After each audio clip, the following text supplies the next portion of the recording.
Please welcome our next speaker, Olivia Schofield, with her speech entitled, Leap with Every Bone in Your Body.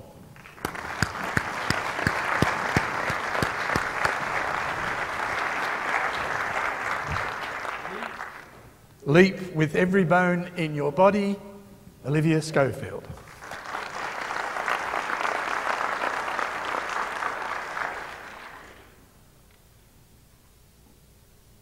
Who taught you the power of decisive action? Was it your parents, a boss, or maybe a life coach? Me, I learnt it from a grapefruit. In 1982, I was training as a dancer and got the opportunity to perform at the Royal Opera House in London.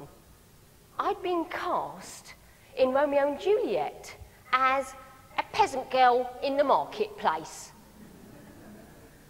Okay, it was a tiny part in one small scene, but nonetheless, I was committed with every bone in my body. Actually, you could hear every bone in my body trembling. I was terrified. We'll be watching your every move. My mum, who was sitting with friends and family in the darkened auditorium. As if that wasn't enough. Please stand for His Royal Highness Prince Charles and Princess Diana. Would you believe it, the royal couple were attending the premiere that night? But I was most terrified because I'd be sharing the stage with the greatest dancer on the planet. The size of his leap was famous, particularly the one he took over the Iron Curtain.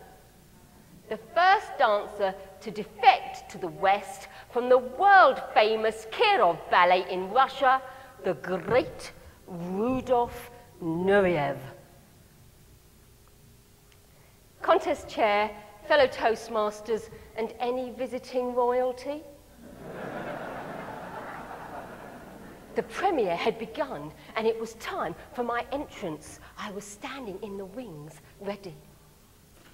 I was a mere peasant girl, pirouetting between market stands, picking up a plastic grapefruit in one hand, and in Carmen style, tossing my dark hair back, I threw the grapefruit into the air.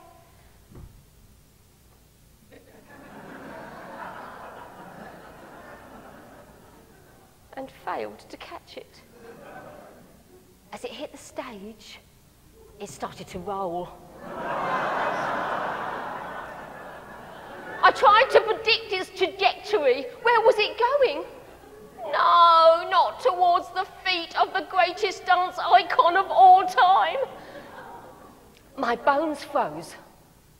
My heart throbbed in my throat, and my ears heard nothing but the sound of the plastic grapefruit rolling along the hollow stage floor.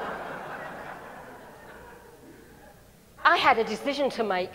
Should I leave it to fate and pray that the grapefruit harmlessly rolls between Nureyev's dancing feet and plops off the edge of the stage, missing the conductor's head and all the musicians and musical instruments? Or should I act decisively to avert an impending disaster? I could see the headlines. Plastic grapefruit ends dancer's career. Dancer killed by wayward grapefruit. Woman held on suspicion of KGB grapefruit death plot. As I watched the grapefruit draw nearer to Nureyev's leaping feet, my future hung by a thread. 20 years earlier, on a station platform in Paris, Nureyev's future hung by a thread. As the Kirov Ballet boarded the return train to Russia, he had a decision to make. Board the train or defect.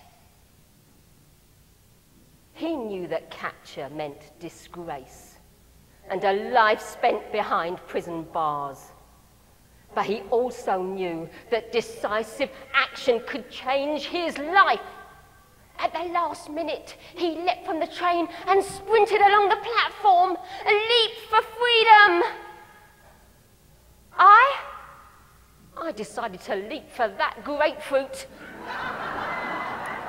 Like a prima ballerina, I leapt across the stage and I managed gracefully and in character to reach down and scoop that grapefruit up in a single sweeping motion. I could see the headlines. Young talent discovered in impromptu solo performance. Nureyev visits newcomer in dressing room.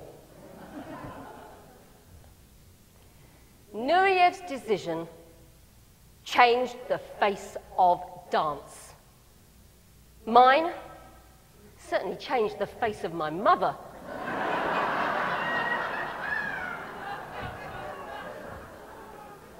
But actually, it changed me. I realized my fate is in my hands. Now when an opportunity is rolling by me, or I'm standing on the brink of a life-changing decision, I know I can shape my future.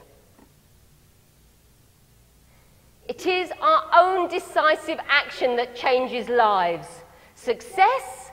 Well, that depends on committing 100%.